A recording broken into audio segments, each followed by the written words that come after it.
Hey guys, Jean Armendariz with Mode Realty Network here with my friend Joe Long from Guild Mortgage. NMLS number 288316. All right. So Joe, pretend I'm a first-time home buyer and I want to buy a house. I'm buying my first house and it's got a dated kitchen. Okay.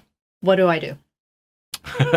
That's a good question. There are several ways. So the house is perfect besides the kitchen, right? Okay. So first way, a lot of people have a misconception about how much money they need to put down. So you could just put less money down. You still get a good deal on your mortgage, and you could use the cash then to fix it up on your own. That would be the first way. If that was out of reach and you only had a minimal amount of cash, there are some loan programs that you can use where you're funding the purchase and the rehab. There's a conventional option and an FHA option. And one of those loans requires 3% down, and one of them requires 3.5% down. There's a little more to it than that. I know I'm making it sound very uncomplicated, but you can work through that with a professional. So that's another way of doing it.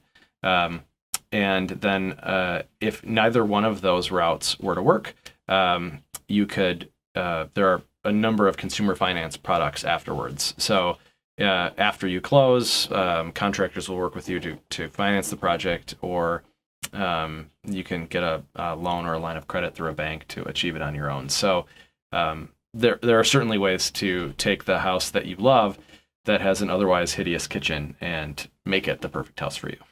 Now, what if I've been in it for, say, 2 years because I could take it that long, but then now I'm in a position where maybe I'd want to draw against the equity of my home? What about home equity lines of credit? How much loan to value do I have to preserve in my home, for financing it that way?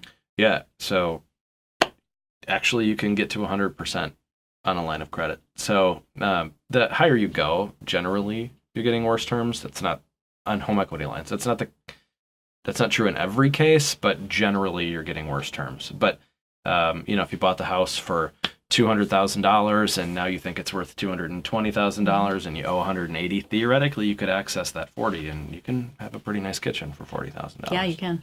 Absolutely. Awesome. Thanks, Joe.